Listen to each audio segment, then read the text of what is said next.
And we're live. Welcome to the Jazz Dance hands. Coffee Talk. Yeah. Yeah. That's the extent of my dance training. Yeah, I can't even do it. Sorry. Thank you. Even Joey can do jazz hands. Welcome again to our Dance Coffee Talk. Thanks to Corey and Brenda for being with us, and Brock. I've said this before, but I'll say it again. We have there's a chat feature in the YouTube live feed. If you have a Gmail account, you can send questions to me through that chat function, and we'll read them aloud. If you don't have Gmail, you can send them to Brock SnyderB at uncsa.edu, SNYDERB at uncsa.edu. And then we have, of course, folks in the room who are welcome to ask questions at any point too. I think we get the volume, it might be a volume issue. Oh, after spelling your name. Maybe that was And of good. course, Tim just left. And it may have been, it was right as you unmuted us, so it may be that, On your Jill desktop said all computer, it good. looks like your sound is off as well. I have a note from Jill that she can hear us now. okay. Excellent. Okay.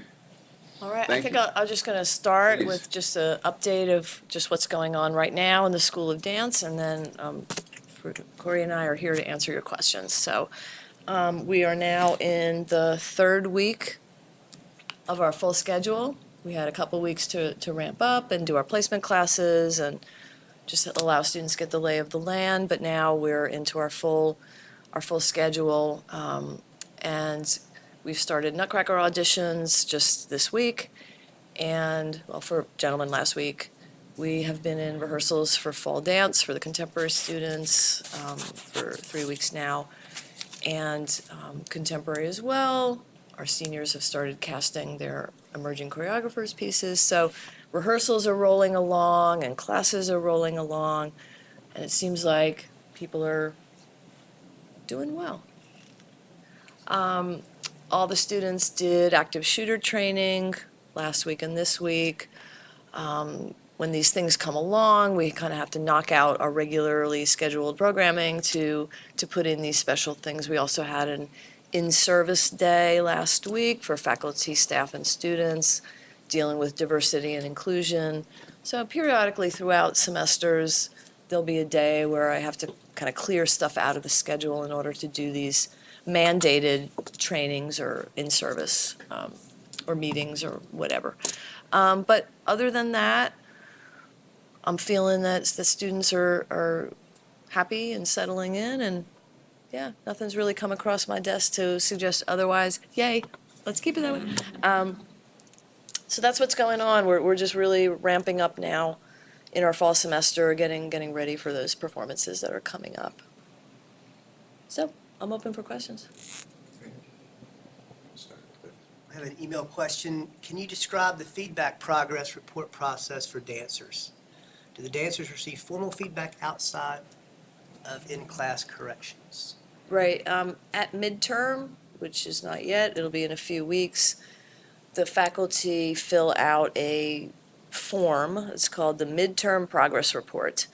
And a little bit different form for ballet and contemporary. And there's very specific criteria on that form. There's everything for the ballet ones, from use of turnout and use of the arms and musicality and artistry, and it goes from the very specific to the very broad. And the faculty do one of those for each student. After the faculty fill those out, they meet with the students to show them the progress report. They also send a copy to Corey, who sends those out to all high school parents. College parents do not get a copy of that report, but the student will get a copy that they can share with their parents if they should so choose. Yes. Which faculty member would complete that Okay, for a child? so that is considered the teacher of record or their main technique teacher. Not every teacher fills them out. only the teacher of their daily main technique class. So some of the younger students have the same teacher 5 days a week for that. Some of the older students have someone 3 days and someone 2 days. It will be the teacher that meets with them the most often because they're the most familiar. Although often in the conference, both teachers will be there. Parents are welcome to either Skype into the conference or be at the conference. But that's our system of giving more formal feedback to students besides what they get in the class every single day. And a related question, are the dancers aware of why they're in their current assigned level, and what specifically will the teachers be looking for by way of progress? In other words, are there specific things an individual dancer needs to work on to move to the next level?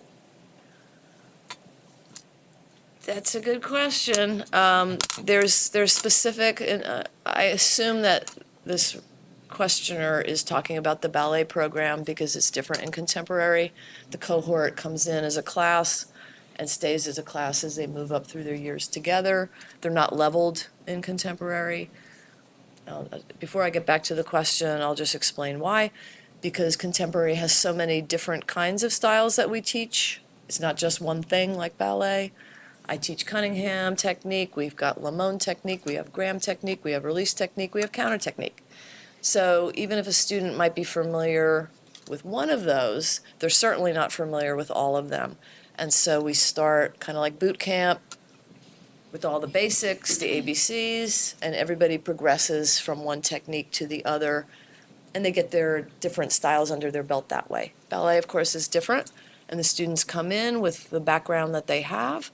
They're placed in the level that the faculty and dean think would suit them the most. There are specific syllabi for each of those levels, the steps that are going to be covered, the goals of the class. Now, whether the teachers are sharing that information with the students, I'm not in the class, so I don't know. I assume that they are passing out a copy of their syllabus as required by the School of Dance. I'll check on that. They are? Okay. So the syllabi lay out pretty much what they're going to be looked at as far as the progress report, as far as their grading policy, and maybe even about moving up to the next level, but I can't say for sure about that.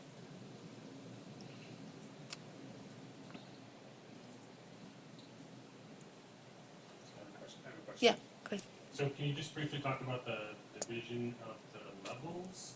Because my understanding is there's a level 3, and it's 16 to 20 kids, and then there's a level 2, and then there's a level 1, but because of staff or other reasons, other considerations, whether they are level 1 and level 2 for combined for a number of courses, and so there seems to be disparity in level 3 having a certain number of kids, and level Right. 1, 2 having a substantially larger number. Right, and that changes from year to year, depending on how many students we accept and how many decide to come. It's kind of rolls like this. Last year, we did not have 3 levels at the 9th and 10th grade level. We didn't have enough students at that level. And we were really wanting to increase our numbers at that level because getting students at the youngest possible age for dance is the best. Because you can't learn to dance when, well, I guess you could when you're older, 40. I'm not against older people learning to dance, but for professional dancer, the younger they start, the better. Just to get the bones and muscles and sinews all arranged and strong and well-placed. So for our 9th and 10th grade ballet students, there are 3 levels, and the men are included in those levels at those younger ages. It's different as they get older. So at the young 9th and 10th, we've got a level 1, a level 2, and a level 3. Last year, we did not have enough students to make 3 levels. It was a waste of faculty to have a class for just a couple of people, so we only did 2 levels. But this year, our numbers have increased, and so now we have a 1 and a 2 and a 3. Because of scheduling, personnel, studio space, and all the rest of it, while their main technique class and point are separate. Level 1, level 2, level 3. for a couple of courses, such as contemporary and character. They're the only two I can think of that would be combined. Because of lack of personnel, lack of studio space, some classes have to be combined in the schedule. We're going to take a look at that now that we have our numbers back to where we want them to be. It's been a few years since we've had this kind of numbers at the 9th and 10th level. We're going to take a look at that, but for this year, it's probably not going to change. Yeah. The schedule, I have to tell you, I do the scheduling with the help, of course, of the ballet assistant, Dean Jared Reddick. He does all the ballet assignments. I do the contemporary and just oversee the general schedule and use of studios, and the prep program takes up our studios and rehearsals. It is a Rubik's Cube of arranging what we have faculty-wise and studio-wise with the amount of students we have. And we're doing the absolute best that we can to try to give the quality training to the students that we have. So, until we get a new building with some more studios, when's that coming, Corey? I don't know. Actually, is the capital campaign that's going on with the school, is that I've not heard of any new plan to build any additional studios. Nothing for dance, no. Okay. Yeah. We may have a little more freedom in our schedule. Prep, there's some talk of prep moving out some of their classes to the fitness center, but I don't know when that's going to happen. And honestly, prep uses our very, very smallest little studios most of the time, so that wouldn't help us all that much. The construction that is going on will be done when? I don't know much about it. There's a couple of different construction. There's one right in this School of Dance, which is our one of our bathrooms, men's room, ladies' room. That should be wrapping up any time now. They are They're over the over deadline. schedule. It was supposed to be done at the beginning of the year, but you know how that goes. And that will be nice because those bathrooms have never been renovated since the building was first built, and they were pretty grody. And there's showers in there and lockers and. The They're- dressing room's upstairs. They're upstairs on one of the side Oh, okay. hallways Yeah, by yeah, yeah. 612. That's good. So there's that construction project, hopefully we'll be wrapping up any time now. And then there's the old library building. That is not slated to be done until a year from now, the fall of 2020. And that will become administrative offices, Drama offices, some all-purpose spaces, meeting rooms. No studios, no theaters, Yeah. just, yeah. Do dance students have a chance to get their headshots that can be used for auditions? Or is that something that is up to the individual? It's up to the individual. We do not have a staff photographer. There are some, Films. sometimes you see a notice posted, headshots, and it'll be a local photographer or it'll be a film student who wants to make a little extra cash. There's also if they're still up and running, I don't know, there's a Winston-Salem company, I guess you call it, Superior Photographics. They do a lot of weddings, but they also do headshots, and they do really, really beautiful headshots. So, Can you please explain what Nutcracker role opportunities there are for freshmen and sophomores? any role they're suitable for. We've had freshmen and sophomores who came into the program at a very advanced level who danced the Sugar Plum Fairy their very first year here as a 9th or 10th grader. I can think of a couple of people right off the top of my head. They were very advanced. They were advanced dancers already when they got here. Depending also on the size of the dancer, this will happen in professional companies. Your size will determine roles often because you have to fit in a specific costume. So there are roles for slightly smaller dancers as soldiers, as mother gingers, gingerettes, or ginger snaps, whatever they call them. Not party children, we use prep students for that. the dolls in the party scene. And there's also been 9th and 10th graders who have been in the snow and in the flowers.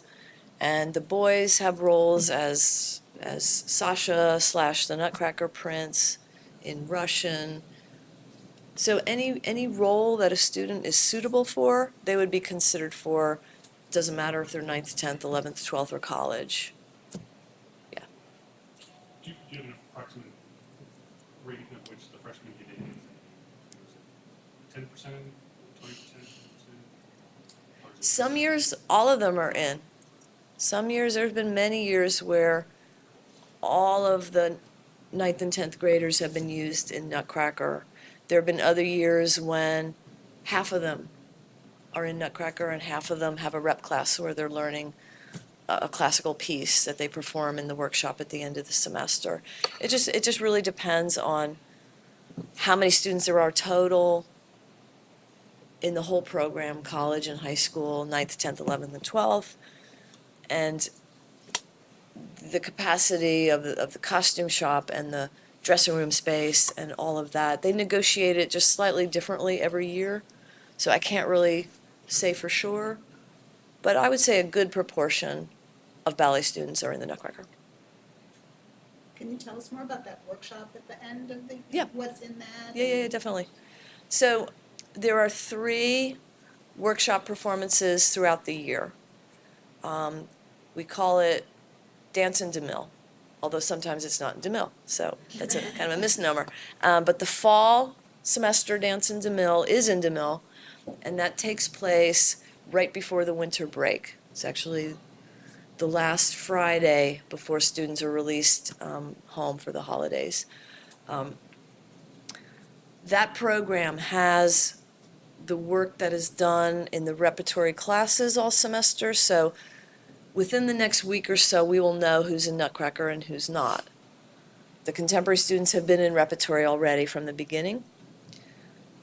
The work generated in those repertory classes is performed in that end of semester show, and there's 2 showings. There's one at 12:30 and there's one at 2:30 on that final Friday. We don't do tickets to that. Just get there early, stretch out that police tape across your row and save it for all your friends and family. But we don't do tickets to that show because usually we get in everybody that needs to get in. I stand at the door and I get all the parents in. You don't have to worry. Also on that show, not only the repertory work, but the period of time between when exams are over and when winter break begins, there's a 2-week period of time. Now, our Nutcracker students spend those 2 weeks, basically, they're living at the Stevens Center, not really, but enough, back and forth. And that's when all the performances are, and the dress rehearsals, and all the good things leading up until the performances there. The students not in Nutcracker, so that would be all our contemporary students and the ballet students who are not in Nutcracker. We do a special period of time in those 2 weeks where we bring in a lot of guest artists. They're rehearsing their rep pieces, but they're also able to choose a different kind of course. They can choose to be in a modern repertory. They can choose to be in an African dance class special. We've had musical theater, we've had hip hop, we just try to change it up every year.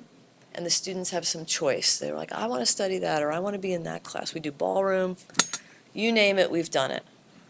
But we do try to keep it different every year so students can have different experiences. Things that we don't have time for in the regular schedule, but would love to have, tap, or we had a Rockette person come in one year and did the whole kick line with the ladies that signed up for that. It was fabulous. So those students often will make a piece during that 2-week period or something to show, and that will also be in that concert at the end. And that has, we use our costume shop, there's lights, so it's a nice performance. It's not just a studio showing, it's a performance. And there's one of those again right before the spring break with work generated in that period of time, and there's another one right before the end of the year with work generated in that time. Because in the spring semester, again, students have auditions or are chosen to be in the winter dance concert and the spring dance concert. And again, students not in main stage are in repertory classes that result in these performances in DeMille. The final one at the end of the year, although it's called Spring Dance in DeMille, it's actually in the Friedman Theater, which is a beautiful theater in the Performance Place. It's bigger, it seats more, it seats about 300. So, did that answer that question? I hope. That was long. So if you're not selected for those other, you're still gonna get on stage. You get on for the- stage. Mhm. In that 2-week period, are those classes, they're mixed, the ballet and contemporary students? And for example, if they. They are not mixed. The ballet students stay with ballet students. In the morning, they have their technique class. The ballet students have a point class because they can't really lose those skills over 2 weeks. We want to keep that. Contemporary, we mix up our first, second, third, and fourth year. So they're in a class with people they don't usually see, but it's still contemporary together. Like the tap classes, would ballet students ever be in like a tap class or a hip hop Right, class? so Do all they have these- the option, like, are Right, those- all these afternoon special classes, which are the things I mentioned, they would be a modern repertory or a special kind of partnering or tap or African. The students get to choose, and it is by seniority, That could be so ballet that is and- mixed. Okay. Ballet and contemporary, and they love that. I have a few questions here. Okay, they're building up. First one's about summer programs. Parents said the auditions for summer programs will be coming soon, and it seems that most summer programs overlap with school dates. Do you have any suggestions for summer? That's. For summer auditions. I think, yes, I think Okay. that's what that's asking. We're working on that now because most of the summer programs in the country do auditions here at school on the weekends. They book in, almost every weekend is full from January through March. Houston Ballet, Boston Ballet, ABT. Almost all of the programs come here on their audition tour. So it would not interfere with school. It might conflict with the rehearsal on a Saturday. The student would just say to the rehearsal director, I really want to go to the Houston Ballet audition, can I be excused? Nobody has a problem with that. If it's on a performance day, probably they'd have to make an alternative plan. But it seems to work out really well for the students to be able to do all these auditions. A lot of them are on Sundays when there's absolutely no conflict. So Corey works on that. He books in all these schools from around the country. Once we have that all in place, he posts it up by the schedule board for the students so they can plan when they want to audition for the different groups. Does that make sense? Yeah. I think this was asked at the orientation, but can you tell us like how many contemporary schools or summer intensives will come? A here? handful, yeah, because there's not as many. Right, no. You know, there's the American Dance Festival, you know, places like Jacob's Pillow, it's all by video. They don't do an audition tour, so it's a little bit different. The ballet ones mainly like to see people in person, so we get a nice healthy group of ballet places. The contemporary, they just don't go out that much, so we try to bring in the ones we can. Are all of the program dates for those summer programs, I think it's asking, do they work with the school start date at the end of the summer? Like, do the summer programs, any of those conflict with the start of our school? There's one or two that run over by a few days. I'm thinking maybe Katzbahn, and there might be one Arts other. Umbrella. And what? Arts Umbrella, I think, is late in August. And it just depends on how much school a student would be requesting to miss. They can miss a couple days. It really depends a lot more on the academic allowed absences. But we've made accommodations for students that run over by a few days if they need to for their summer program. The majority of summer programs do not conflict with the beginning of school. Is it possible to email the list of auditions to parents?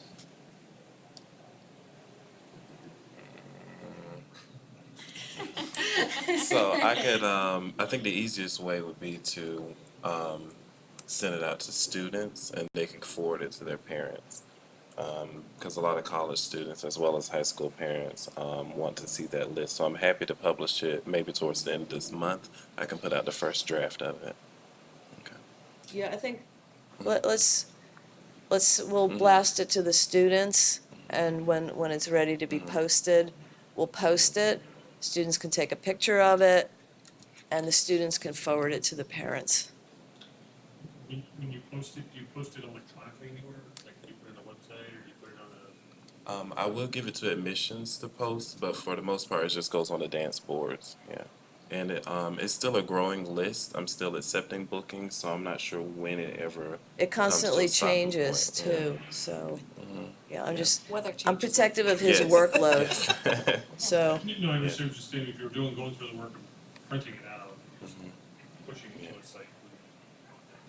Right, it's mainly for our students that we do this service, and putting it on the website, he would start to get a lot of calls from just people who live in the community about these different places, and I really want to avoid that. So, the auditions are open to people from the community, but I'd rather not spend all of our time doing things for people that are not actually students here right now, so. Do you have any plans to increase diversity in faculty and teach more diverse styles in contemporary? There are currently no open positions in the School of Dance. We can't increase the diversity of the faculty without an ability to hire a new faculty member. We don't get new positions willy-nilly. Someone needs to leave or retire before we'd have an open position to look for a new faculty member. What we have been doing, the dean and I have been really prioritizing artists of color as guest artists and in the repertory that we do in our concerts. So as of now, the faculty is the faculty, and what we teach is what we teach. But bringing in guests, we're doing an African special during this 2-week special. We have really a diverse slate of guest artists coming in throughout this year, and a lot of the repertory that we're doing has been created by artists of color. So we're working on diversifying who we are and what we do to our best ability. And I would just add to that, in terms of when positions do become available really across campus, there's been, I think, a welcome focus on broadening the diversity of faculty across all of the programs. And so the provost office, for instance, has put monies toward searches so that we can broaden searches, reach groups, and advertise in places that we have not historically gone just because of lack of resources, as well as a drive to look more carefully at our hiring processes to make sure that those are being as inclusive as possible. And that's really substantive work with real resources behind it. For a first-year 11th grade ballet student, if they did not get a call back for Nutcracker, can we assume that they will be in rep now? I don't know, because I am not the Nutcracker director. Callbacks may be just to look at a certain role or a certain group, and it may or may not mean that that student is in Nutcracker. I don't want to say, because I don't know what the purpose of the Usually callbacks are. takes a little while for them It takes to a while, figure and they're working that out. on it. Listed everything. No, They haven't listed everything. It'll be a bit. Yeah, I would say that. And it's a process. Until you yeah. hear otherwise, It won't be you next don't know. week. You won't hear next week, but by the week after, we should know, and that's when the repertory classes will begin. So we're looking at the week of September 30th would be the target week to get that information, so, Whether you're in it or not. whether you're in it or not, correct. Some auditions, I think this is back to summer programs, some auditions require videos of solos or combinations or photos in various ballet positions. Can students get any teacher support in filming these or taking these photos? They're free to ask any of the faculty for help with that. Being mindful that the faculty, have a lot of students and are busy, but I've never known a faculty to turn down a student asking for, just help putting something together. Most of those summer programs, the videos, it does not have to be professional quality. They're not asking you to hire a videographer to come in and do. They just want to see the dancer. So you could do it on a phone. It really does not have to be any kind of fancy camera or fancy camera work or fades or special effects. In fact, that's the first way they're gonna just hit no. They really just want to see the body, the facility of the dancer, so. But faculty, I think, are happy to help with those kind of things. Let's see. What is the process and chances for scholarships, both for the school and for summer intensives, not only at UNCSA, but also at, for example, ABT? So, okay, that's a multi-part question. Scholarships for summer, of course, we have no control over the offerings of programs that are not our own. So we have no pull with Boston Ballet or Houston Ballet as far as scholarship money.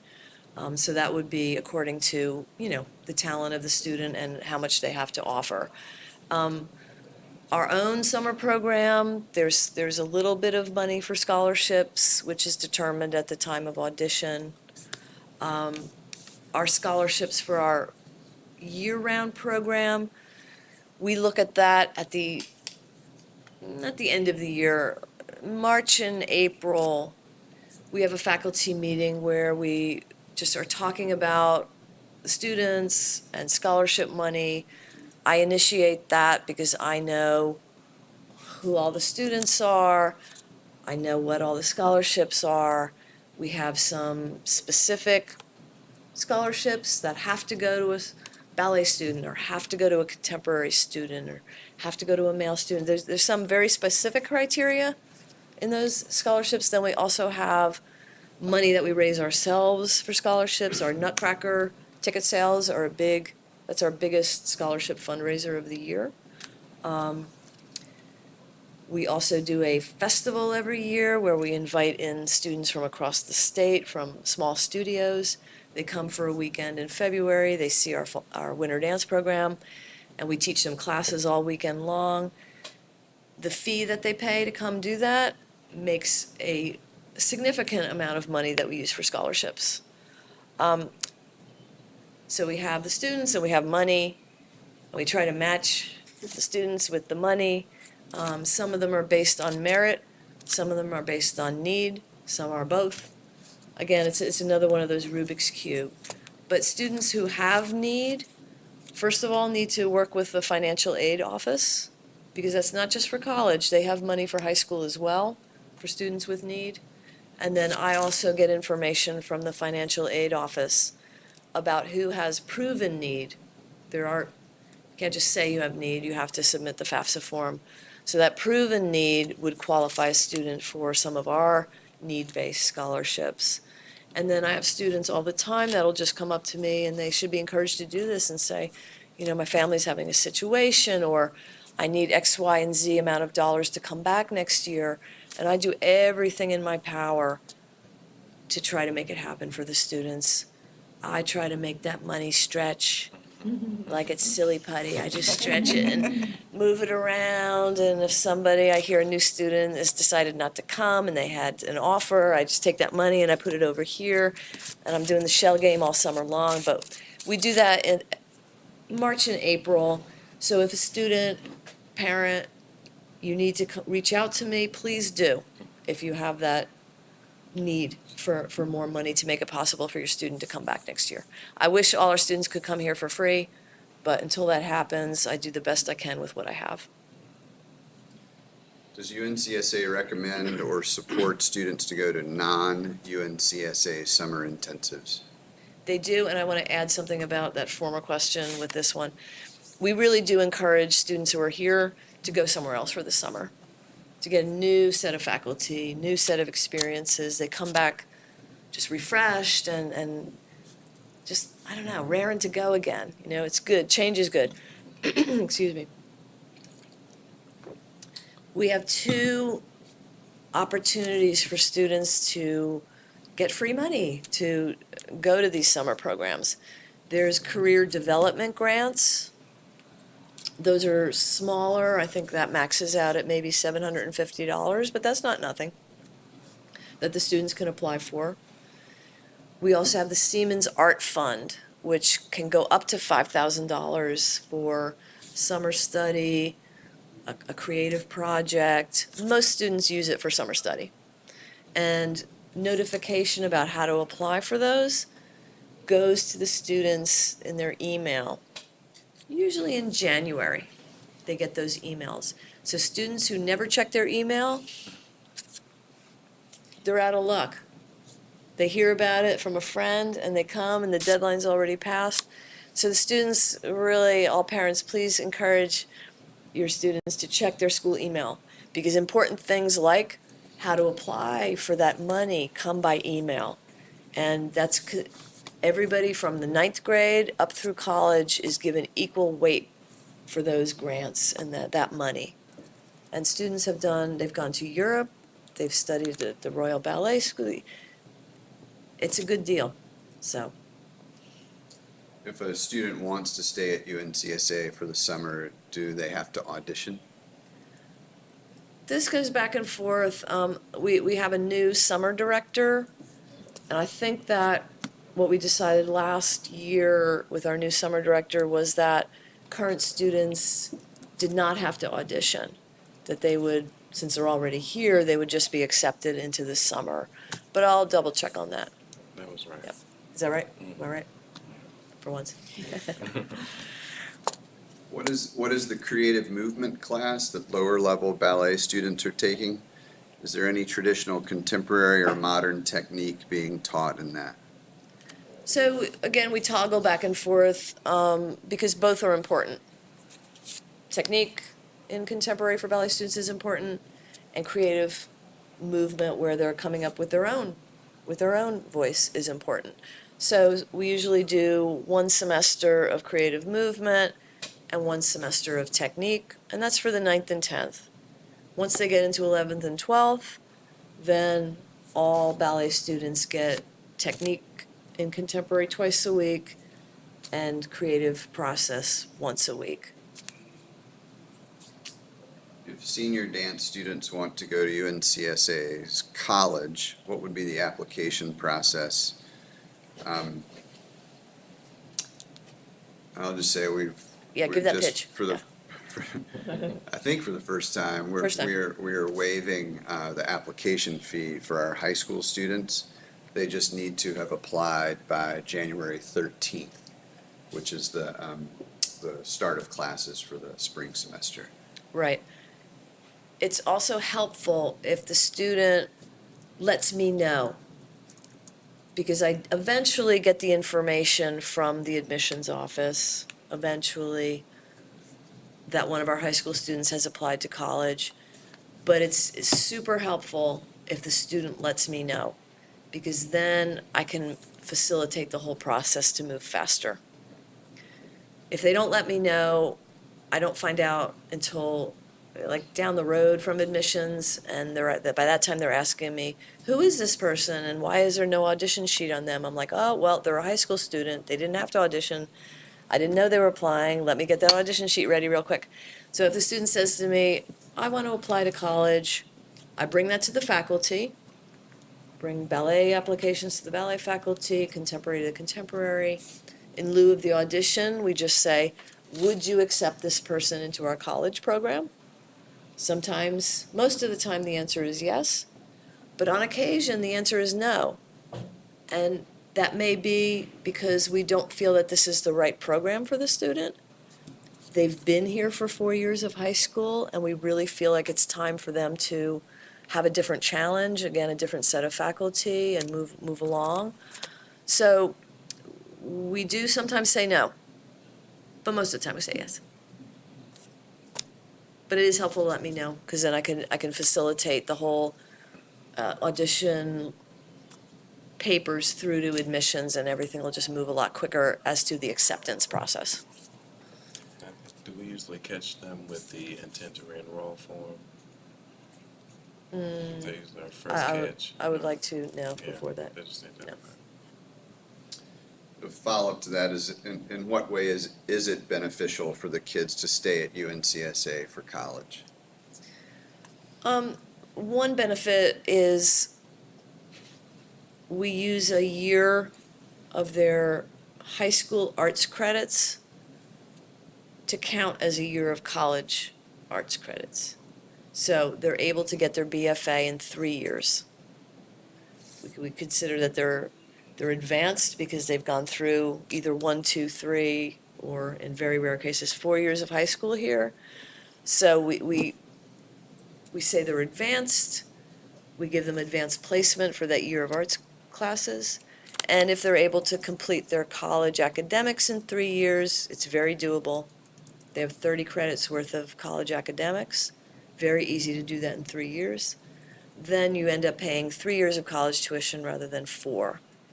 So that is a big benefit, and it's a main reason why students would stay, to continue the training at this high professional level, and to graduate 1 year sooner than they would at a comparable college elsewhere.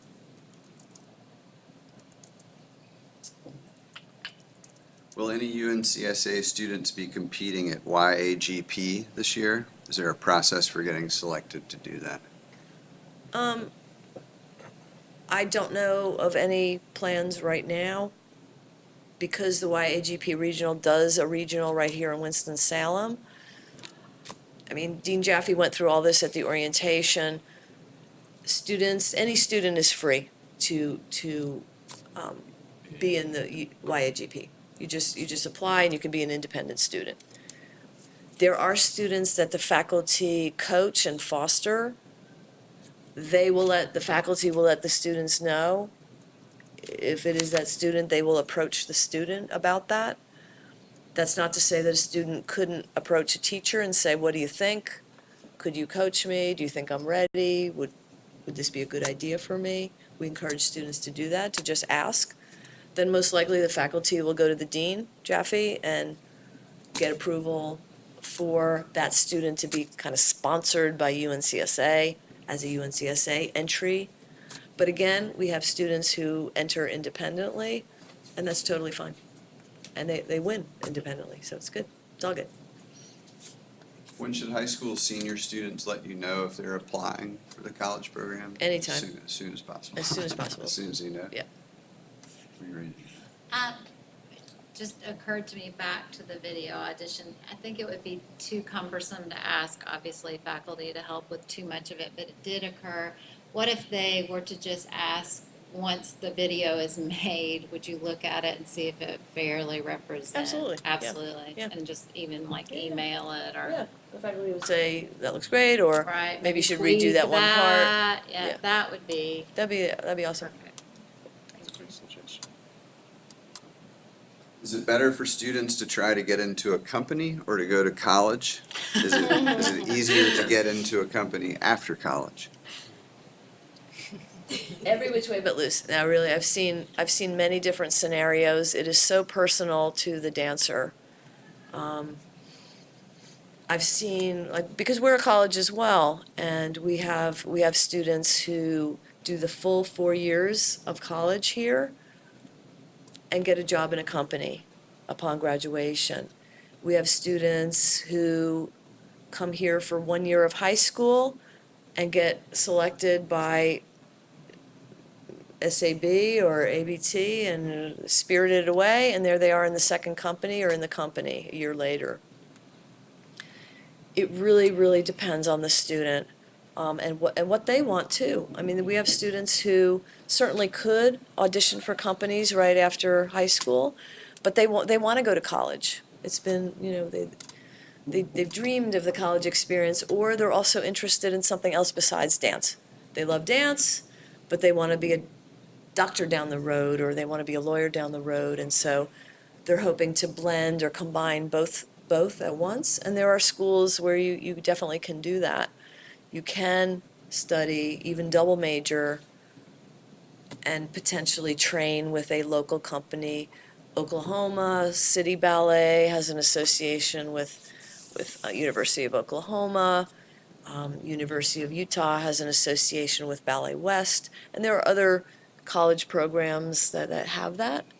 Then other students have no interest in college at all. They're just company bound, and they just want to be doing those auditions and getting out there into the professional world. And often they'll get a traineeship or a second company, just that foot in the door, while a company is looking at a 17 or 18-year-old they may not take into the first company, but kind of foster them within their own school or a training ground until they are ready. So I have seen every different one of those scenarios in our students, and the dean and the faculty are more than happy to advise students on what they think would be a good plan. Working with the student, the dialogue, what does the student want? What does the faculty and dean think is a good plan moving forward? So they just have to reach out. So summer auditions usually start in January. And are the faculty willing to suggest certain summer programs that they think might benefit a certain type or particular dancer? Yeah, absolutely. Is it possible, instead of doing the 3 years, and I assume this is asking about a high school student moving into college, is it possible, instead of doing 3 years, to do 4, take online academics to beef up their studies while maintaining their dance level?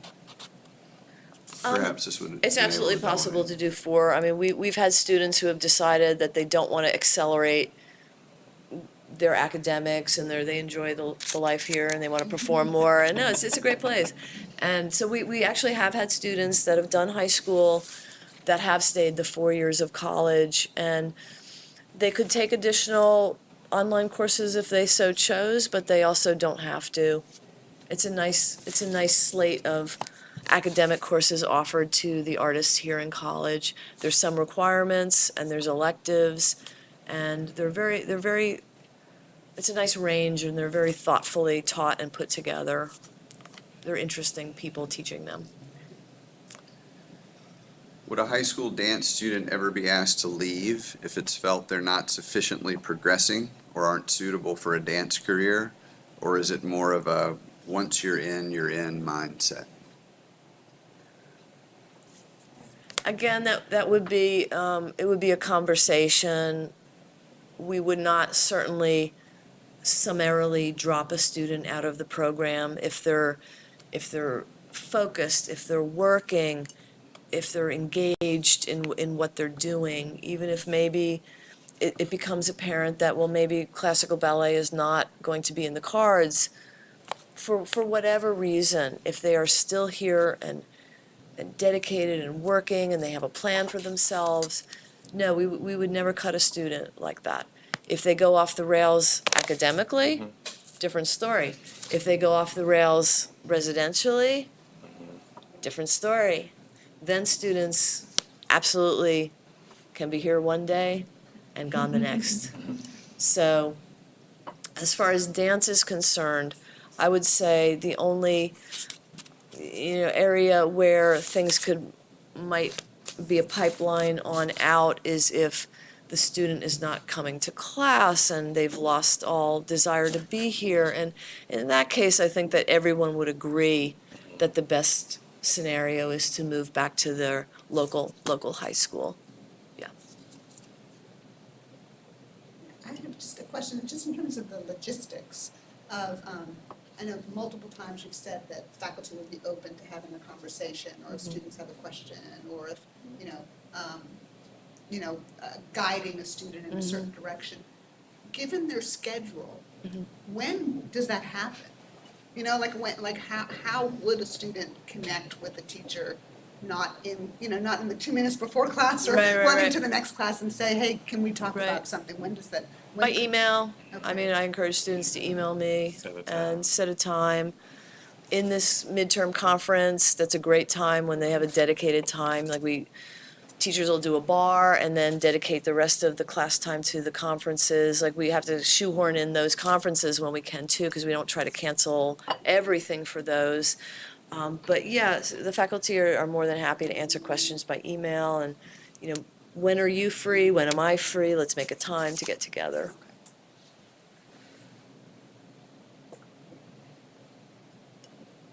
Is that it? That's all I got.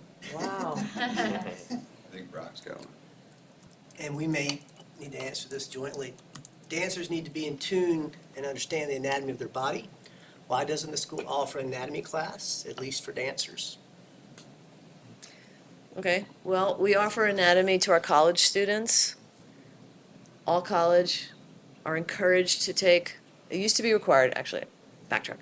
We used to be able to require art students to take certain academics. We were told that we cannot do that anymore. We can strongly encourage them, however, to take anatomy because they need to know about that. The contemporary students, it's new this year, both high school and college are getting a experiential anatomy course.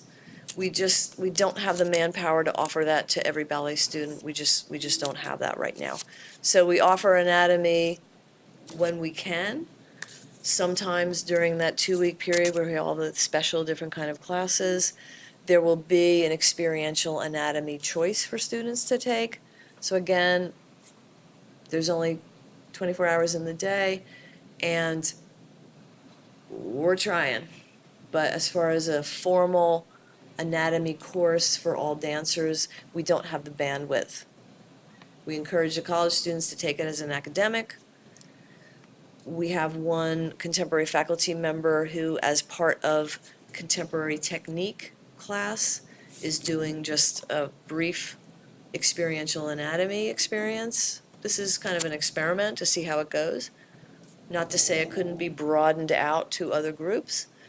And all the dance students get Pilates mat class once a week. They're going to have that all year long. And the woman who teaches that to all of our students is very conversant in the anatomy of the body. And I know that she's working in some experiential anatomy and kinesiology into those classes. So there's a little sprinkling. Do all seniors have a meeting with the dean of their art, or is that something they need to request? They would need to request. We do exit interviews. The dean does the exit interviews for all graduating college students. I do exit interviews, but not all graduating high school students because we take students at 9th, 10th, 11th, and 12th, and I cannot do 50 exit interviews. So I only do exit interviews with students who have been in the high school program for 4 years. Because the college exit interviews are with students who have been here for 4 years. So I do the same for high school. And I just started doing that last year. At the end of the year, I have a set of questions about the program, about things to improve, about their experiences.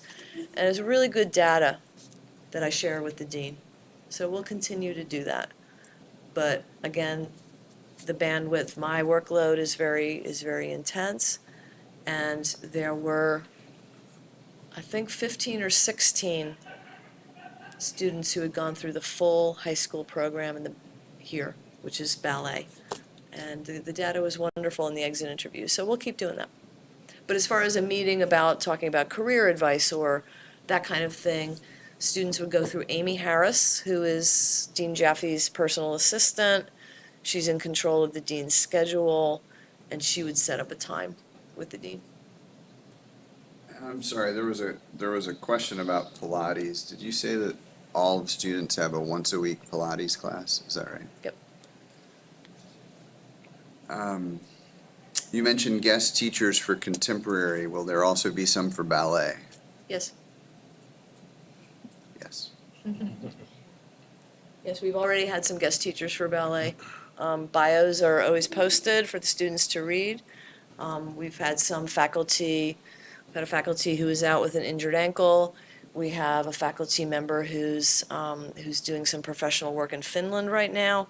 So we've already had 3 guest teachers in to cover some of those classes, and there will be more guest faculty throughout the year. So stay tuned. One of which being Lauren Anderson, who, again, she's an artist of color from Houston Ballet, a beautiful ballerina. And so to just tie this back to our push to have more guests that represent the full range of our students, we are working the best to do that. And so Lauren will be coming in, I believe, in January or February, sometime in the winter.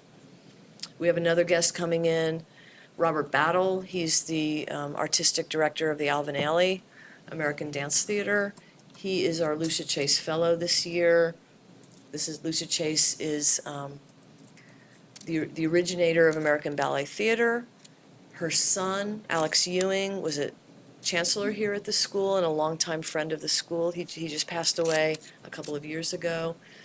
He had set up the Lucia Chase Fellowship in honor of his mother to bring in really high-level folks in the world of dance. We've had Margot Fontaine here at the school. We had Bill T. Jones. This is for those really very prominent people in the field. So we are doing a Robert Battle piece in our winter dance concert. So he is coming for a couple of days to coach a rehearsal and to meet with all our students to talk about his career and answer questions. We've had Misty Copeland come and dance for our students. So, yeah. Speaking of the Rubik's Cube, y'all had an hour. We're at the end of the hour. Thank you. Are there any last questions? We'll, Good questions. Thank you, everybody. yeah, thank you. And thank you to folks at home or in your office. We're about to, I think the videos from the last 3 coffee talks are on the website now. I'm gonna send out the link in my email tomorrow. The link for this one will probably be available next week, but I'll let you know when it's on the website. If you want to watch this again, but for people who weren't able But to also, join us. if you forgot to ask something, or you have a follow-up question, or something's still not clear, just please feel free to email me and Corey, and we'll get back to you. That's why we're here. Yes. Thank you. Thank you. Thank you.